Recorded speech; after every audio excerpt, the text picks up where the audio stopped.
যাকাত হলো ইসলামী রাষ্ট্রের মূল চালিকা শক্তি এবং যাকাত হলো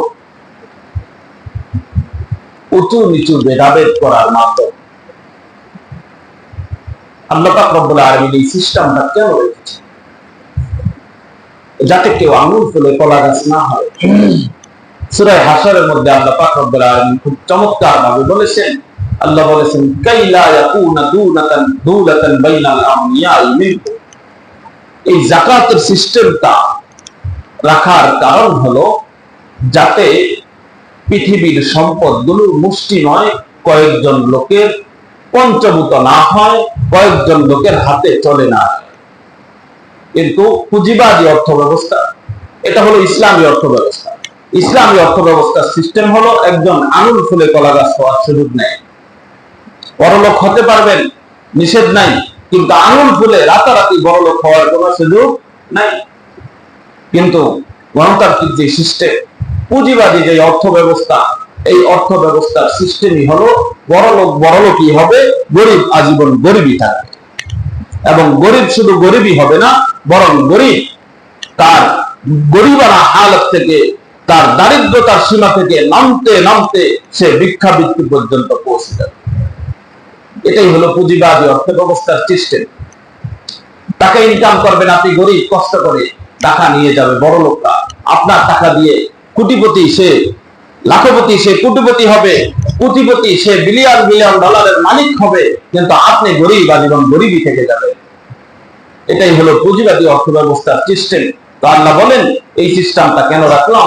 কাইলা ইয়াকুনা দুলাতান বাইনাল আমনিয়াই মিনকুম, যেন এই ব্যবস্থার কারণে সম্পদগুলো কয়েকজন লোকের হাতে চলে না যায়। বাংলাদেশের যত সম্পদ রয়েছে এর 40% সম্পদ 10 জন লোকের হাতে। কয়জন লোক?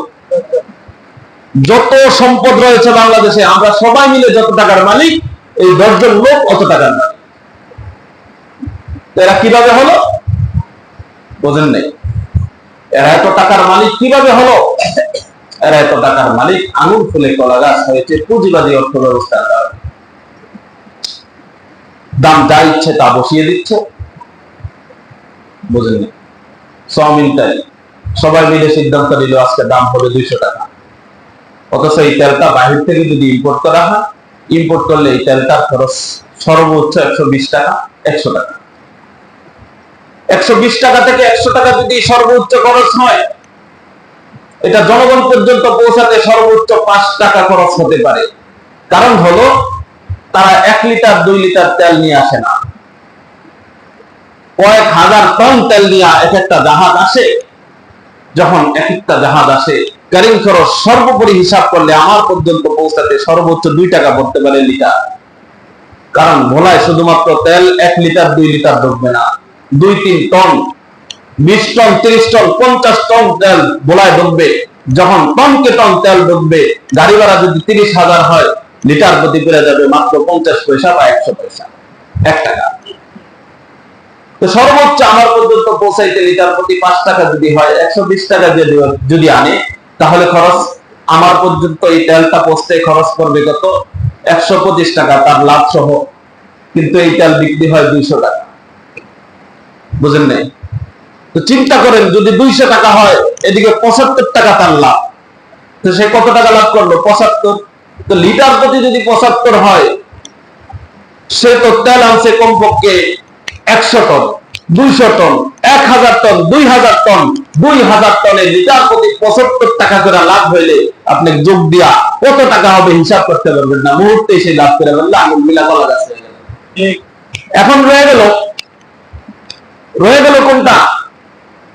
রয়ে গেল যে সিস্টেম, আমি 75 টাকা একাই তো খেতে পারবো না, একা খাইলে সমস্যা। কারণ আমাকে বাধা দেওয়ার লোক জায়গায় জায়গায় ঘাটতি মেরে বসে আছে। তুই বাধা দিবি? দরকার নাই, নিয়ে যা, তোকে দিব লিটার প্রতি 10 টাকা, তোর মুখ বন্ধ করে দিলাম, আরেকটা বইটার মুখও বন্ধ করে দিলাম। সর্বোপরি আমার লিটার প্রতি যদি 20 টাকা 30 টাকা সবার সবকিছু দিয়া 20 টাকা করে থাকে, চিন্তা করে দেখুন কত টাকা। আমি চট্টগ্রাম গিয়েছিলাম, কালকে এসেছি। ওখানে গিয়ে যেটা দেখলাম সেটা হলো এই যে সার, কৃষকের সাথে কিভাবে প্রতারণা করা হয়, এই গণতান্ত্রিক সিস্টেমের কারণে এটা হয়। মূলত এই সারগুলো বিদেশ থেকে আসে, চট্টগ্রাম ফোর্টে আসে, রাষ্ট্রের নিয়ম আছে। এই সারগুলো ডিলারশিপ হিসাবে সারা দেশে যে ইম্পোর্ট করবে সেই আনবে।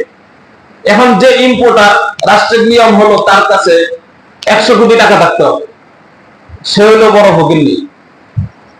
বুঝলেন নাই?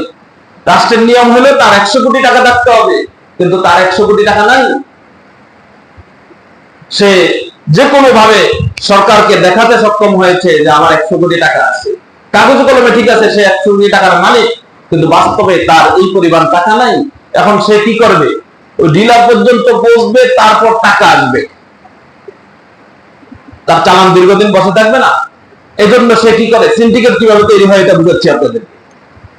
সে ওই জাহাজে মাল রেখেই, অথবা এখান থেকে যে বিদেশে অর্ডার দিল, অর্ডার দেওয়া অবস্থায় ওই এলসির কাগজ দেখিয়ে এই মালগুলো সারা দেশে বিক্রি করে দেয়।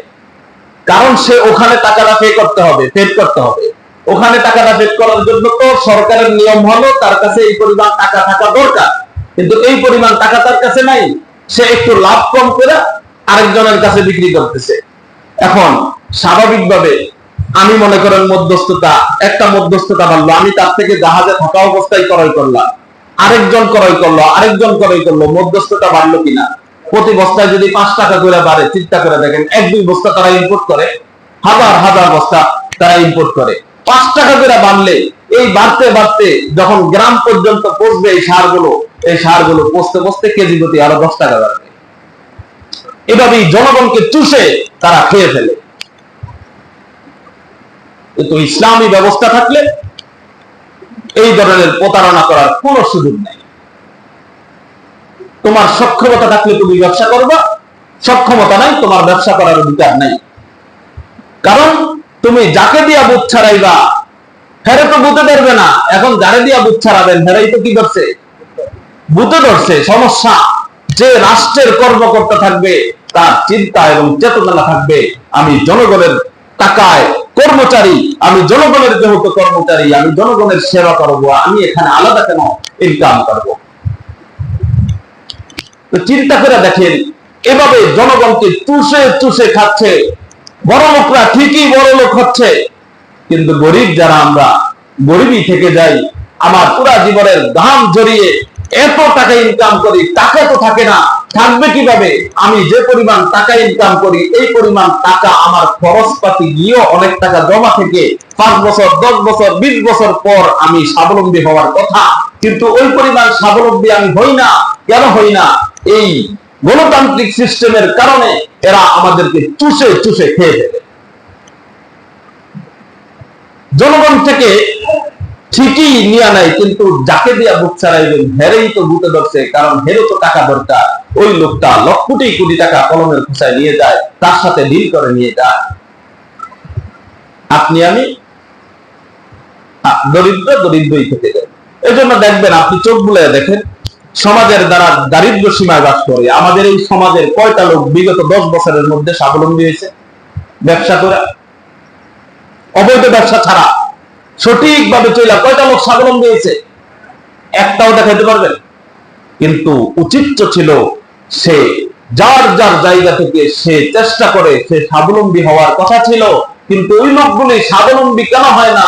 কারণ ফলের মধ্যে যত মাছ ভরেন না কেন ওই মাছগুলো তো নিচে দিয়ে পড়েই যায়। আপনি এদিকে ইনকাম করেন কষ্ট করে, আপনার টাকাগুলো তো ওরা চুষে নিয়ে যায়।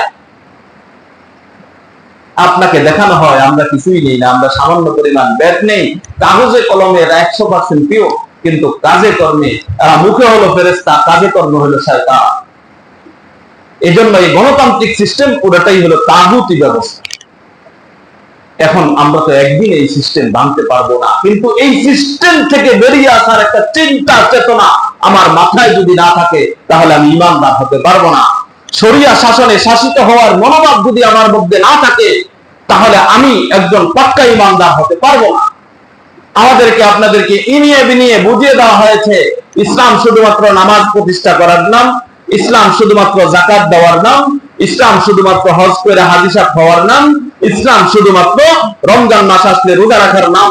না, শুধুমাত্র ইসলাম এতটুকুই নয়, বরং আপনার জন্ম থেকে নিয়ে মৃত্যু পর্যন্ত প্রত্যেকটা ক্ষেত্রেই ইসলামকে বাস্তবায়ন করা, এটাই হলো পূর্ণাঙ্গ দ্বীন, যেটাকে আল্লাহ পাক রব্বুল আলামিন বলেছেন উদখুলু ফিস-সিলমি কাফা, তোমরা ইসলামের মধ্যে পরিপূর্ণভাবে প্রবেশ করো। শুধু নামাজ পড়লা, নামাজ পড়া কবল কালো করে ফেললা, তুমি জান্নাতে যেতে পারবে না।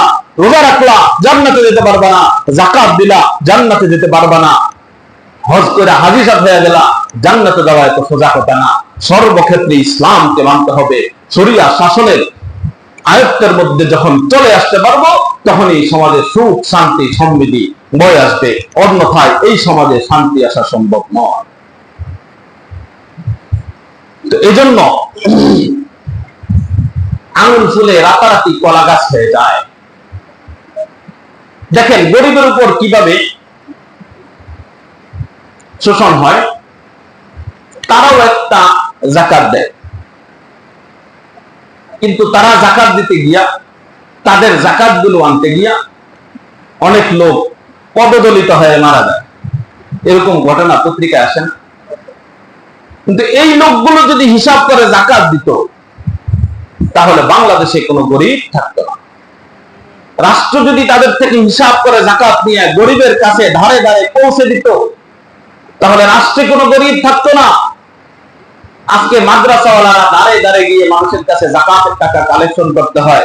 আপনারা মনে করেন হুজুররা দাঙ্গাবাজ, হুজুরদের এত টাকা পড়ে নাই আপনার কাছে যে যাকাতের টাকা আনবে, কিন্তু আনে আপনার দ্বীন এবং ঈমানের হেফাজতের জন্য।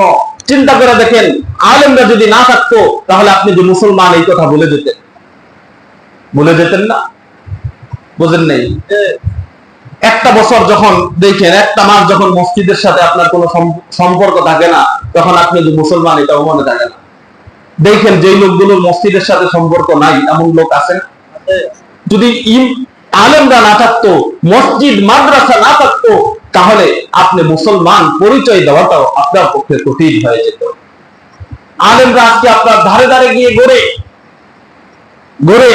যাকাতের টাকা উসুল করে মাদ্রাসাগুলো অনেক কষ্ট ক্লেশ করে চালায়, কিন্তু এটা তো দরকার ছিল না। রাষ্ট্র চাইলে এই যাকাতের টাকাগুলোই পুঙ্খানুপুঙ্খানু হিসাব দিয়ে, প্রত্যেকটা বড় লোকের টাকার হিসাব রাষ্ট্রের কাছে আছে, রাষ্ট্র চাইলে পুঙ্খানুপুঙ্খানু হিসাব দিয়ে যাকাতের টাকাগুলো উসুল করে এই মাদ্রাসাগুলো চালাতে পারবে। কিন্তু রাষ্ট্র এটা করবে না। কেন করবে? কারণ হলো, সে ওদিক থেকে তো অবৈধ টাকা কামায়। রাষ্ট্রীয় কর্মকর্তা একবারে নিম্ন শ্রেণীর কর্মকর্তা, দফাদার, চকিদার থেকে নিয়ে সর্বোচ্চ কর্মকর্তা পর্যন্ত সবাই হলো দুর্নীতির সাথে জড়িত। সবাই যেহেতু দুর্নীতির সাথে জড়িত, এখন সে যদি আবার যাকাতের টাকা চায় বড় লোকদের থেকে, ওরা ওদের বিরুদ্ধে খেপে যাবে। তোর না টাকা দিছি, আবার যাকাতের টাকা কেন চাস? কথা বোঝেন নাই? এই জন্য অসুবিধার কারণে তারা এসব বিষয়ে হস্তক্ষেপ করে না। এসব বিষয়ে সক্ষমতা থাকলেও তারা এগুলো প্রয়োগ করার চেষ্টা করে না। তারা চায় নিজের পেটটাকেই ভারী করার জন্য, নিজের পকেটটাকেই ভারী করার জন্য। বর্তমান যেই অন্তর্বর্তীকালীন সরকার, এই সরকারেও ঘাপটি মেরে লোকগুলো বসে আছে। আপনারা হয়তো যারা সোশ্যাল মিডিয়ার সাথে সম্পৃক্ত, তারা জানবেন দেশের অবস্থা জানার দরকার আছে। আমি এই দেশে থাকি, এই দেশের মানুষের অধিকার নিয়ে কথা বলা এটা আমার অধিকার। এই দেশ নিয়ে ভাবা এটা আমার দেশপ্রেম, এটাও আমার ঈমানের অবিচ্ছেদ্য অংশ। হুব্বুল ওয়াতানি মিনাল ঈমান, যে দেশপ্রেম এটাও ঈমানের অংশ। এজন্যই তো ৭১-এ যারা যুদ্ধ করে যারা শহীদ হয়েছে, তাদেরকে আমরা শহীদ বলি। শহীদ এটা ইসলামী শব্দ না? তারা কোন ইসলাম বিজয় করার জন্য শহীদ হয়েছে? বুঝেন নাই? ইসলামকে রাষ্ট্র প্রতিষ্ঠা করার জন্য শহীদ হয়েছে, না শেখ মুজিবের পেট ভরানোর জন্য শহীদ হয়েছে? শেখ মুজিবকে গণতন্ত্র টাইনা নিয়ে আসার জন্য তারা শহীদ হয়েছে, ইসলামের জন্য শহীদ হয় নাই। কিন্তু তারপরেও তাদেরকে শহীদ কেন বলি? তারা দেশপ্রেম নিয়ে শহীদ হয়েছে, এই জন্য তাদেরকে শহীদ বলি। এই জুলাই অভ্যুত্থানে যারা শহীদ হয়েছে, তাদেরকেও আমরা শহীদ বলি। তারা কি ইসলামের জন্য জীবন দিছে? বুঝেন নাই? সাহাবীরা ইসলামের জন্য জীবন দিছে। তারা কোন ইসলামী রাষ্ট্র প্রতিষ্ঠার জন্য জীবন দিছে? ইসলামী রাষ্ট্র প্রতিষ্ঠা হয়েছে? হয় নাই। তো তারা জীবন দিয়েছে, তাদেরকে শহীদ কেন বলি? তাদেরকে শহীদ বলি তারা দেশপ্রেম নিয়ে, দেশের ভালোবাসায় তারা শহীদ হয়েছে। এবং এই শহীদের তালিকায় সর্বোচ্চ তালিকা হলো আলেমদের, সর্বোচ্চ তালিকা হলো এই দেশের ইসলামপন্থীদের। কিন্তু এই কথা স্বীকার করতে চায় না। আলেমদের কোঠার কি দরকার ছিল? আমাদের চাকরির জন্য কোঠার দরকার ছিল? আমাদের তো সার্টিফিকেটেরই ভ্যালু নাই। আমরা এই দেশে শিক্ষিত হয়ে অশিক্ষিত লিখতে হয়, আমাদের সার্টিফিকেটের কোনো ভ্যালু নাই, নাই তাতে কোনো আপত্তি নাই। কারণ হলো আমরা ওমা আসআলুকুম আলাইহি মিন আজর ইন আজরিয়া ইল্লা আলা রাব্বিল আলামিন, আমরা পৃথিবীর কোনো মানুষের কাছে প্রতিদান চাই না, প্রতিদান একমাত্র আল্লাহর কাছ থেকে কিয়ামতের মাঠে নিব। কিন্তু আমাদের কোনো চাওয়া পাওয়া কোনো কোঠার দরকার ছিল না। কিন্তু তারপরও এই জুলাই অভ্যুত্থানে সর্বোচ্চ শহীদ 100-এর উপরে আলেম ওলামা শহীদ হয়েছেন। তাদের কি দরকার ছিল? তারা শুধুমাত্র দেশপ্রেমের কারণেই জীবন দিয়েছে। দেশপ্রেম আপনার যতটুকু রয়েছে মনে রাখেন, এর চাইতে বেশি আমার রয়েছে। আজকে যারা শাহবাগে বসে বসে শাহবাগী পরিচয়ে দেশপ্রেমের কথা বলে, রাষ্ট্রের কোটি কোটি টাকা কলমের খোঁচায় নিয়ে যায়, যখন এই দেশ আক্রান্ত হবে তাদেরকে ওই দিন খুঁজে পাবেন না। এই কথাটা মাথায় রাখেন। যদি কখনো ভারত এই দেশে আক্রমণ করে অথবা অন্য কোন আগ্রাসী শক্তি এই দেশে আক্রমণ করে, তাদেরকে যুদ্ধের জন্য খুঁজে পাওয়া যাবে না। যদি সত্যিকার দেশপ্রেমিক পাওয়া যায় তাহলে আলেম ওলামাদেরকে ইনশাআল্লাহ আপনারা পাবেন। যেটার প্রমাণ এই যে জুলাই অভ্যুত্থানে সর্বোচ্চ শহীদ শুধুমাত্র স্কুল থেকে, শুধুমাত্র কলেজ থেকে, শুধুমাত্র ভার্সিটি থেকে, শুধুমাত্র অমুক দল থেকে, তমুক দল থেকে এই পরিমাণ শহীদ হয় নাই, যেই পরিমাণ শুধুমাত্র আলেম ওলামা শহীদ হয়েছে। তো এই জন্য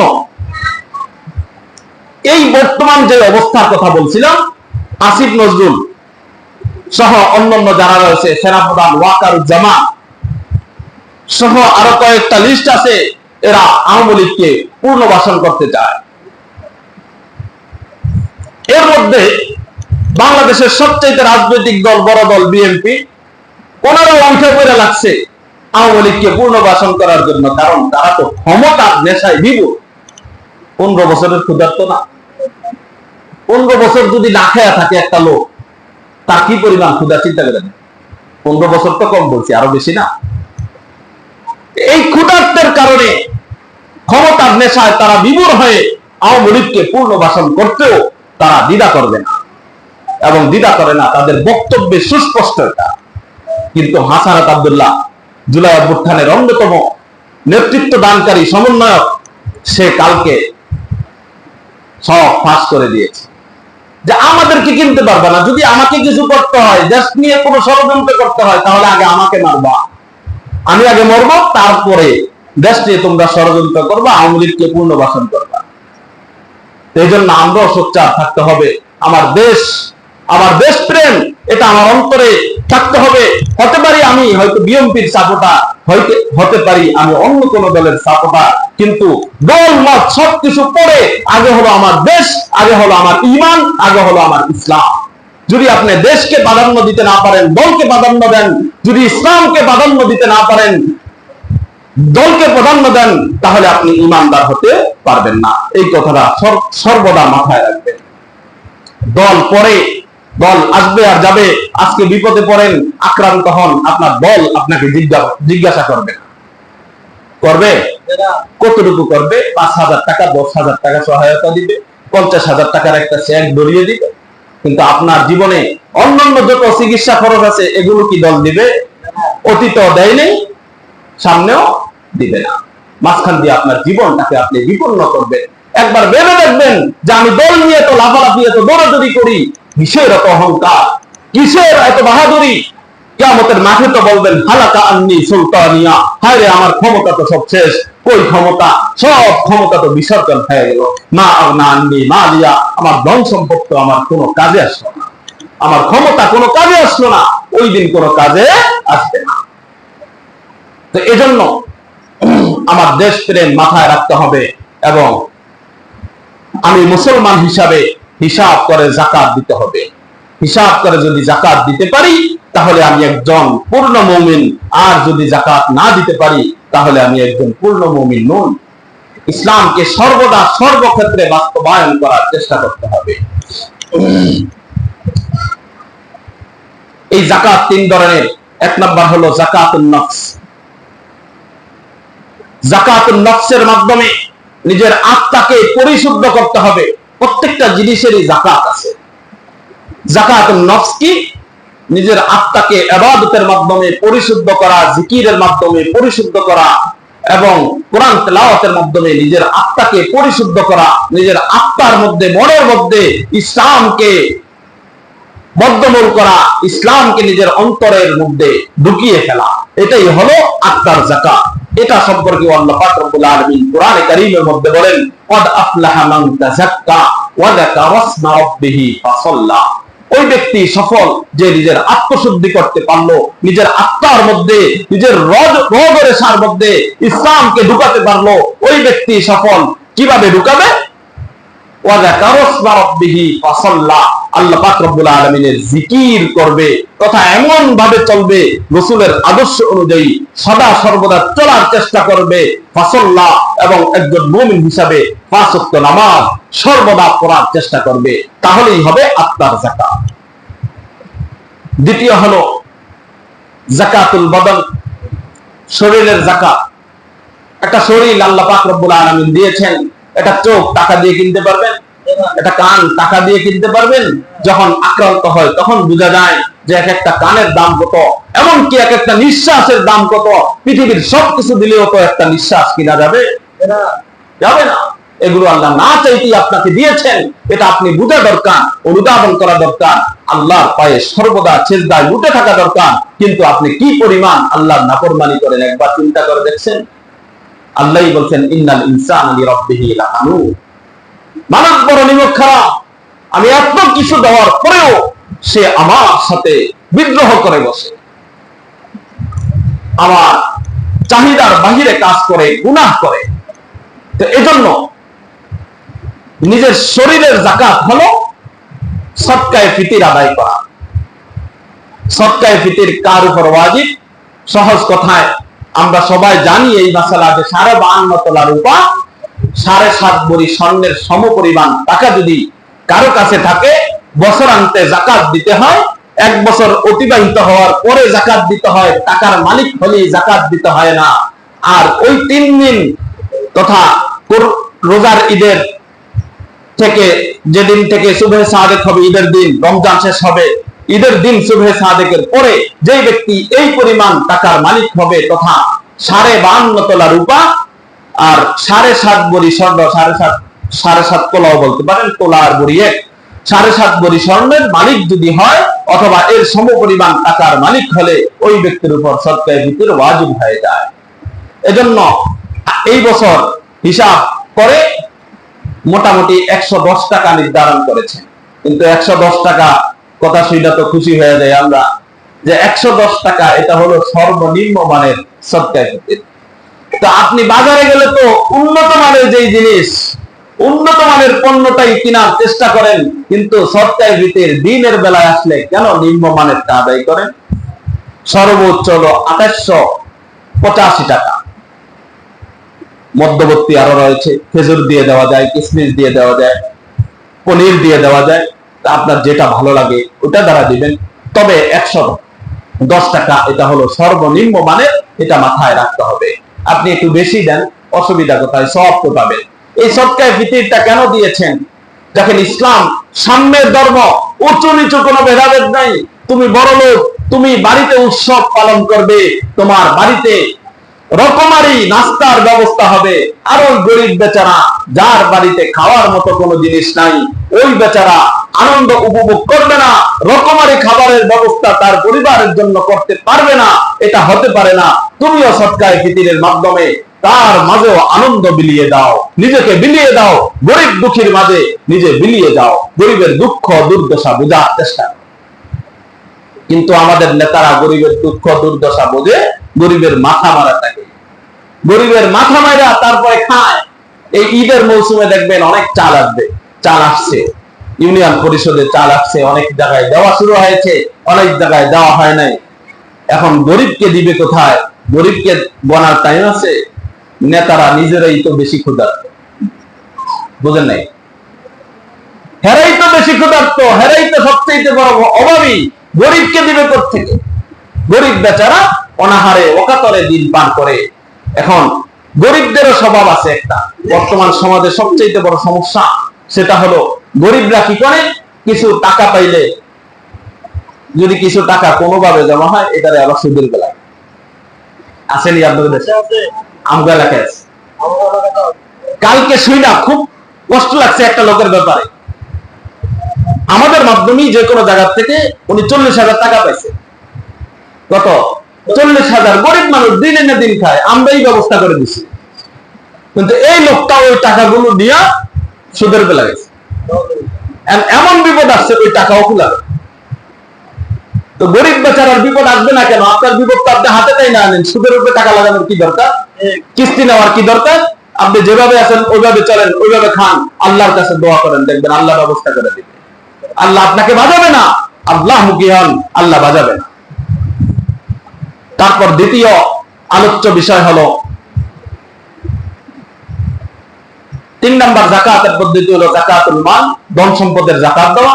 বলেছিলাম এই পরিমাণ সম্পদের মালিক তথা 52.5 তোলা রূপা অথবা 7.5 ভরি স্বর্ণের সমপরিমাণ টাকার মালিক যদি কোনো ব্যক্তি হয়, বছর আনতে 1 বছর শেষ হলে আপনার নিকট টাকাগুলো থাকার পরে 1 বছর যখন শেষ হবে তারপরে হিসাব করে যাকাত দিতে হবে। ইসলাম কি আপনার উপর অবিচার করেছে? টাকার মালিক হয়েছেন, দান করে দিবেন না। 1 বছর আগে তোমার কাছে এটা স্থায়ী হয় কিনা দেখো, যদি স্থায়ী হয় তারপরে হিসাব করে যাকাত দিবা। তাও কয় টাকা? সবকে মাত্র 2.5 টাকা। আর সরকার ট্যাক্স নেয় কয় টাকা? বুঝলেন নাই? মাছ ব্যাপারীরা জানে না, এরই তো 10 টাকা নিয়ে নেয়। বাজারে নিলে 10 টাকা, তো সবকে 20 টাকা শেষ। মাছ কিনি, তার মানে 80 টাকার মাছ পাই আমি বাজার থেকে কিনলে। বুঝলেন নাই? বাজার থেকে মাছ কিনলে কয় টাকার মাছ পাই? 100 টাকায় 80 টাকার মাছ পাই। আপনার আমার খবরও নেই।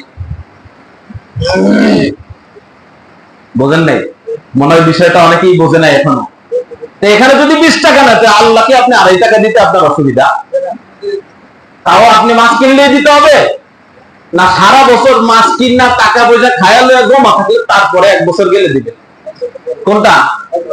ইসলাম সহজ না আপনার এই রাষ্ট্রীয় ব্যবস্থা এটা সহজ? ইসলাম সহজ, কিন্তু ইসলামকে কঠিন ভাবে উপস্থাপন করা হয়। আবার আপনি যদি গরিব হন, আপনি শুধু পাইবেন, আপনার থেকে নিবে না। আপনি যদি গরিব হন, খায়া লইয়া যা কামান সব খায়া ফেলেন, বছর গেছে গা, কোনো টাকা পয়সা নাই, আপনার থেকে নিবে না, আপনার আরো উল্টা দিবে। বড় লোক থেকে নিবে, গরিবদেরকে দিবে। তো ফজমিল আগনিয়াইহিম ওয়া তুরাদ্দু আলা ফুকারাইহিম। তারপরে 1 মিনিটের মধ্যে শেষ করছি।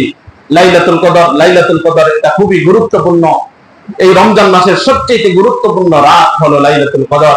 এই লাইলাতুল কদর পাওয়ার সহজ উপায়, লাইলাতুল কদর নিয়ে বিস্তারিত আলোচনা হবে ইনশাআল্লাহ।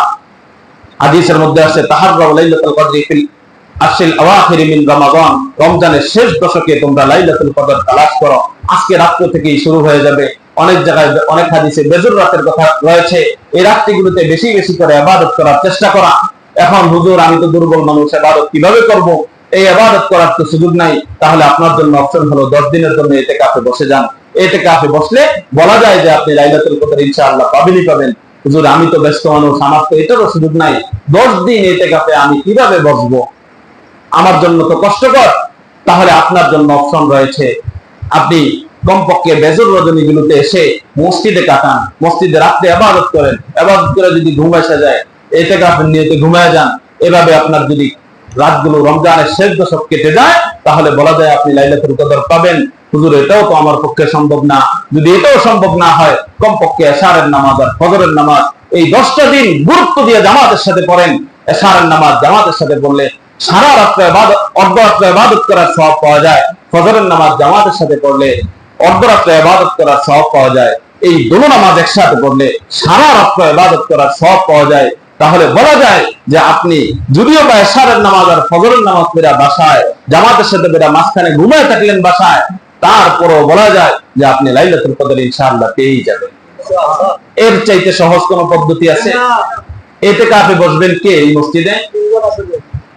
মাশাআল্লাহ 3 জন। এটা অনেক ভালো কথা। তবে আমি ওনাদেরকে দিক নির্দেশনা, আপনাদের কষ্ট হচ্ছে, একটু দেরি হচ্ছে, এর মধ্যে একটা দিক নির্দেশনা দিব। সেটা হলো আপনারা যারা ইতিকাফে বসবেন, গোসলের নিয়তে মসজিদ থেকে বের হবেন না। কিসের নিয়তে? গোসলের নিয়তে সাবান নিয়া, লুঙ্গি নিয়া, গামছা নিয়া মসজিদ থেকে বের হবেন না। গোসলের নিয়তে যদি মসজিদ থেকে বের হন তাহলে এতেকাফ টোট গিয়া, ওখানেই শেষ। এখন হুজুর গোসল না করে কেমনে থাকবো 10 দিন? আমি তো প্রতিদিন 2-3 বার করি গরম লাগলে, তা আমি কেমনে গোসল না করে থাকবো 10 দিন? হ্যাঁ, আপনার জন্য সিস্টেম হলো আপনি গামছা ভিজায় গা মুছবেন। যদি এটা না পারেন তাহলে আপনি গোসলের নিয়তে মসজিদ থেকে বের হবেন না, বরং বের হবেন আপনার প্রয়োজন ছাড়ার জন্য, জরুরত ছাড়ার জন্য, যেটাকে আমরা 1 নাম্বার বা 2 নাম্বার বলি। 1 নাম্বার 2 নাম্বারের জন্য আপনি বের হবেন ওইটার নিয়তে। বাকি পাশাপাশি পুকুর আছে, নাইলা তাড়াতাড়ি উঠা গোসল করে কোনো মতে চলে আসবেন। সাবান দেওয়া কি ফরজ? বোঝেন নাই? সাবান দেওয়া কি নয়? ফরজ নয়। মসজিদে থাকবেন, লজ্জা নয়, জানতে হবে। যদি কোনো কারণে গোসল ফরজ হয়ে যায়, আপনি মসজিদে থাকতে পারবেন না, মসজিদ থেকে বের হয়ে ফরজ গোসল করতে আপনি বের হতে পারবেন। কিন্তু ফরজ গোসল ছাড়া স্বাভাবিক কারণে, স্বাভাবিক গোসলের জন্য মসজিদ থেকে বের হইলে আপনার এতেকাফ কি যাবে? ভেঙে যাবে।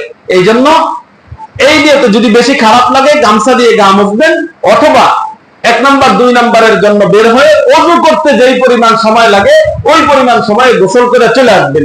যদি দীর্ঘ সময় ব্যয় করেন এতেকাফ কি যাবে? ভেঙে যাবে। এজন্য আপনি সবার দায়িত্ব নিছেন, এলাকার সবার উপর ফরজ। দায়িত্ব নিয়ে আপনি যদি দায়িত্ব পালন না করেন, ফলদানি কে খাইবো? কেন নিছেন আপনি দায়িত্ব? না পারলে নিতেন না। এতেকাফে বসলে সওয়াব যেমন বেশি, এই গোসলের বিষয়টাও কঠিন তেমন বেশি। এই জন্য আমরা লক্ষ্য রাখবো। আল্লাহ পাক রব্বুল আলামিন বুঝে আমল করার তৌফিক দান করুন।